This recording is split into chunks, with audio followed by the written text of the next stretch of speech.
Knightly Musers, followers of the pod, faithful few and hopeful many, this is Anchor by Spotify. If you haven't heard about it, it's the easiest way to make a podcast.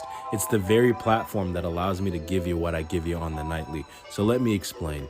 Anchor has tools that allow you to record and edit your podcast right from your phone or computer. And it gives you the ability to distribute your podcast on listening platforms like Spotify, Apple Podcasts, and so much more. It's everything you need to make a podcast in one place. And best of all, Anchor is totally FREE free. So here's where you come in. Download the Anchor app or go to anchor.fm to get started. That is ANCHOR.fm to get started. Thank you very much. Peace.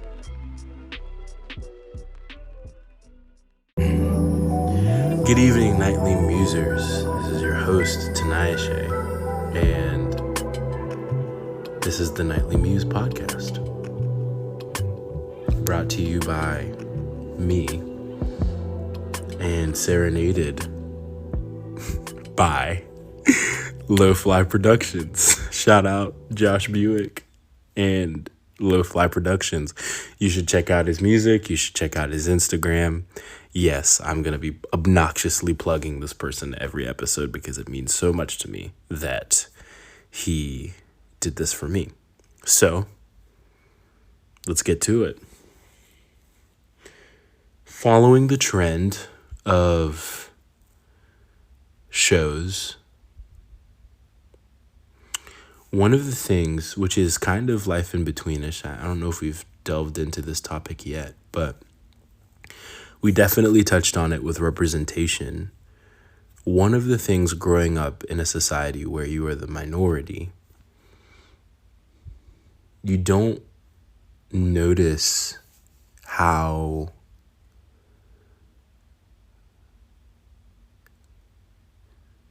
literally similarly to the representation episode, check out Life in Between. Life, all lowercase. Is it all lowercase? Let me confirm. Crazy.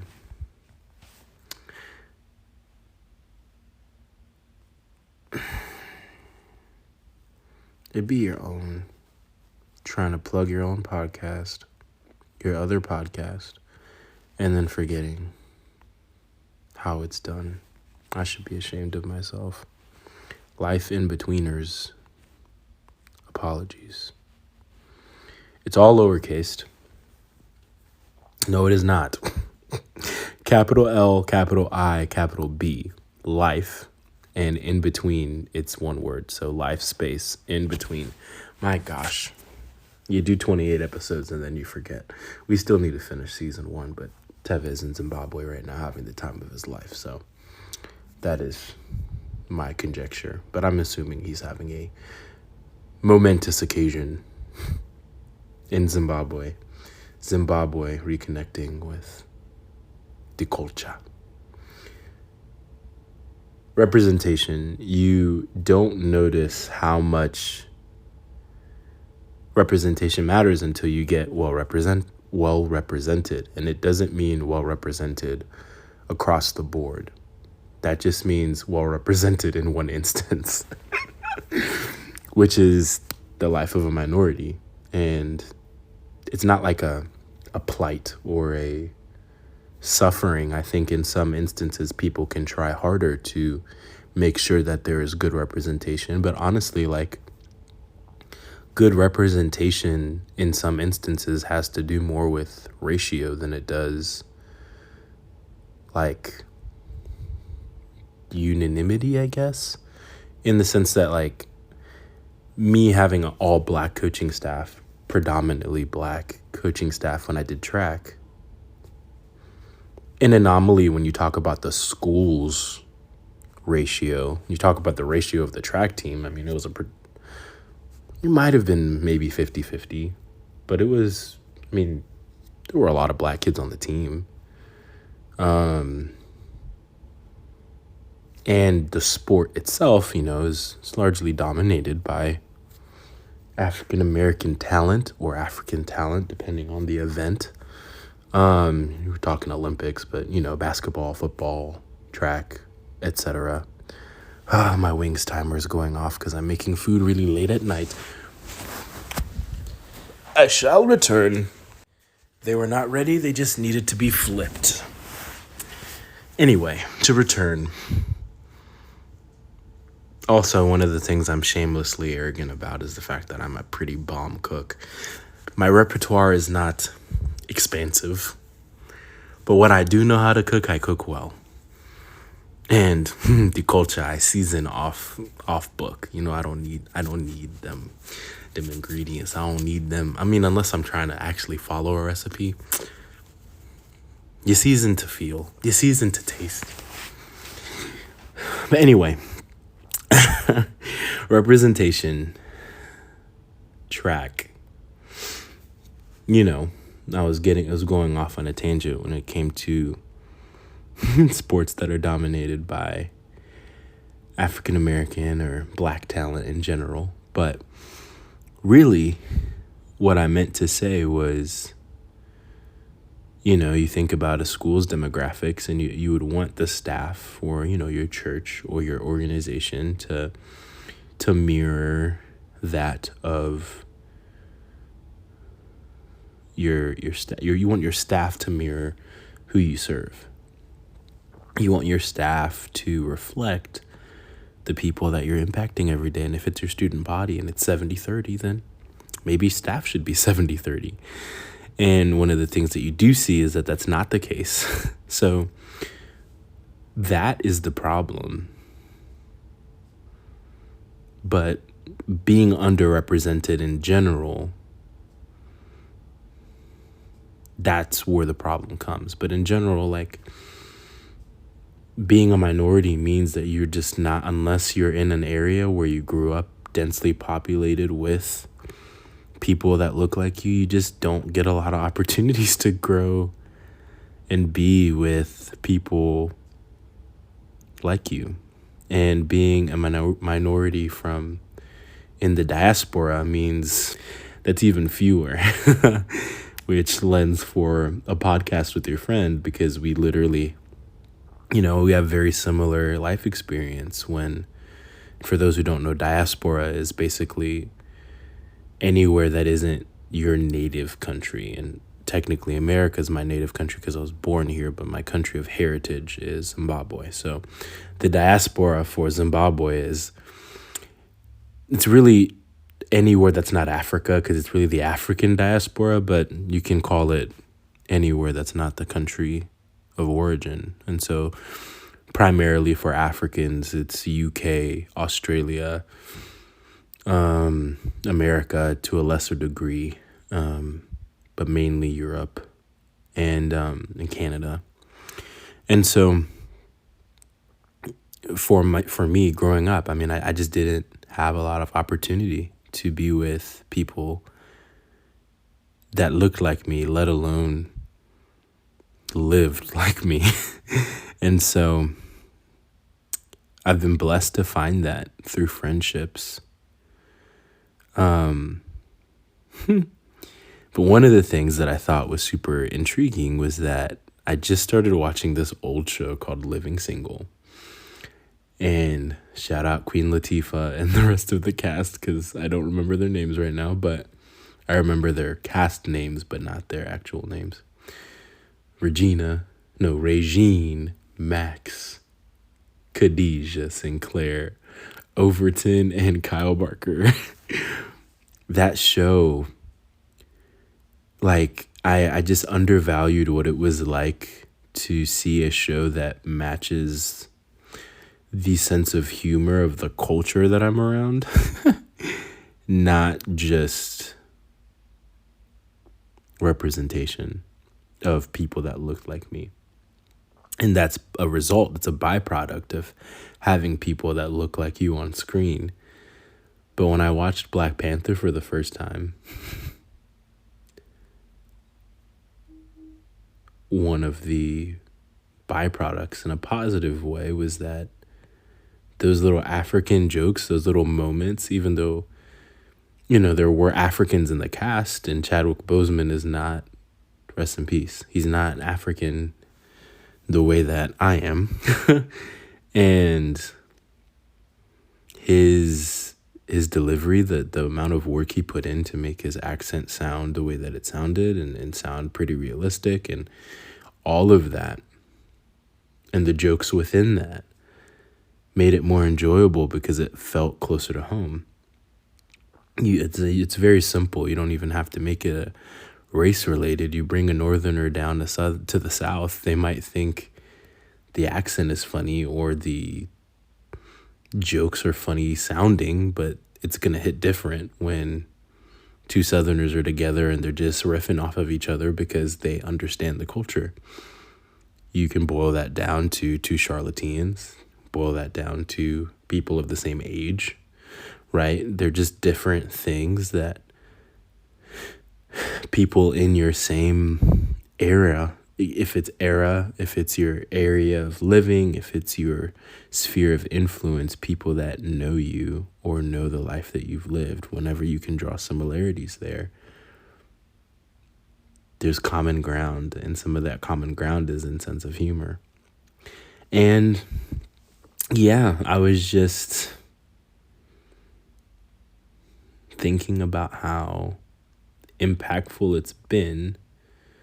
Obviously, I can see objectively funny things, like The Office is one of the funniest shows I've ever seen, and not everybody in the show is black. That's okay. But I'm just becoming more sensitive and okay with the fact that sometimes I need to watch a black show and it hits different. Doesn't necessarily mean it's the best show. It's not the best show I've ever seen. But it's made me laugh in ways that only James and I, my roommate who's black, only James and I can understand in a way that I may not be able to explain or connect the dots as easily to or with a friend of mine who is not black or is white. And that's okay. And yeah, I guess, just because this isn't Life in Between doesn't mean that we can't talk about those things here, because it's my life. And I laughed with Teve on the phone because it was like, man, I just finished watching How I Met Your Mother, which is a phenomenal show. Again, be careful with the recommendations I give here, but really funny show. And it took me until season 4 to laugh out loud, truly. And with Living Single, I think it was episode 2, I was just in stitches laughing so hard. And so, again, 2 sitcoms, one pretty much all white cast and the other pretty much all black cast. And the difference, both are objectively good. I actually would probably say, I would say as a show, I prefer How I Met Your Mother in terms of just storyline, and it's more relevant to the time that I grew up in. So there are certain things that I understand, and it's funny to see how that show was older. So I would not have been able to watch it at the age when it was on air. But what they predict today to be it's so funny to see how off we were as people, to see future predictions of 2022. You just have no idea. But I remember recommending the show to my sister and her just being white sense of humor just doesn't hit me like it used to. Doesn't mean it's bad. It just means that some of it I don't fully connect with because I'm not white. And growing up the minority doesn't necessarily mean that you connect with the majority culture. It just means that you've had to assimilate to it. And that comes with things. And that's okay. And so I guess through Life in Between, I'm just trying to normalize and settle my soul to the idea that it can be okay to not connect. That doesn't mean that there's always something wrong systemically, though a lot of times there are systemic issues. But I'm learning to be more comfortable with the fact that sometimes difference is just different. And sometimes it's refreshing, not because the other is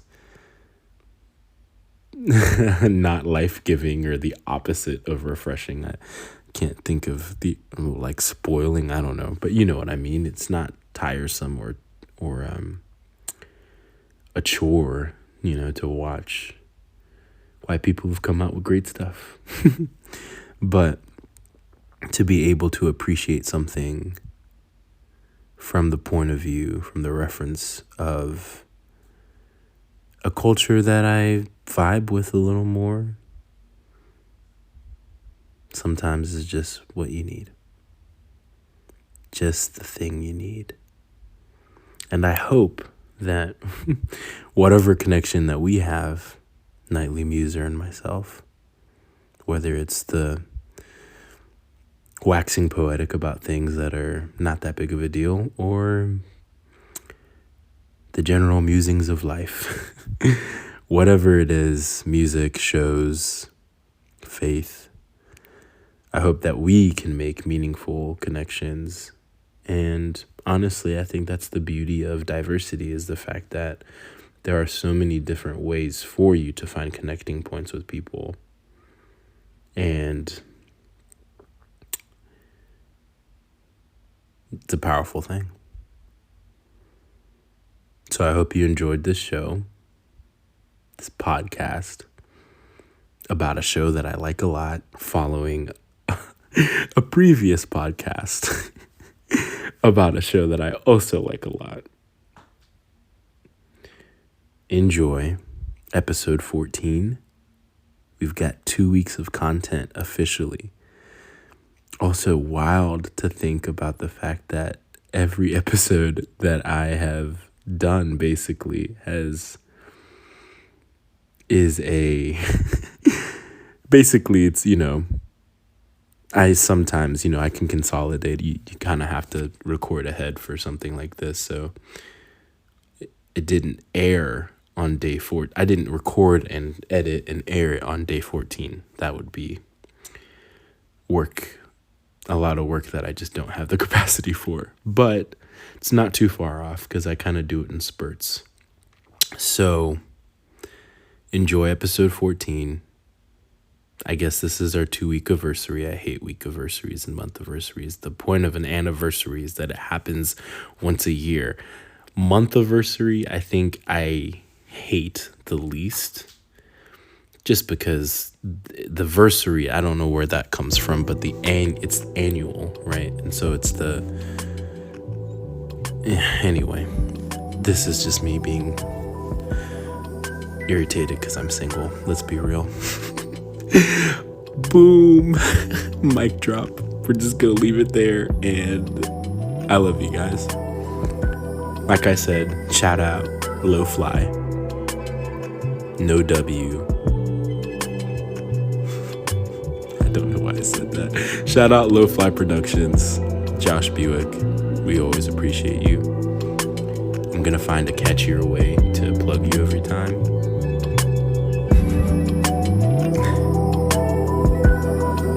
Peace out, y'all.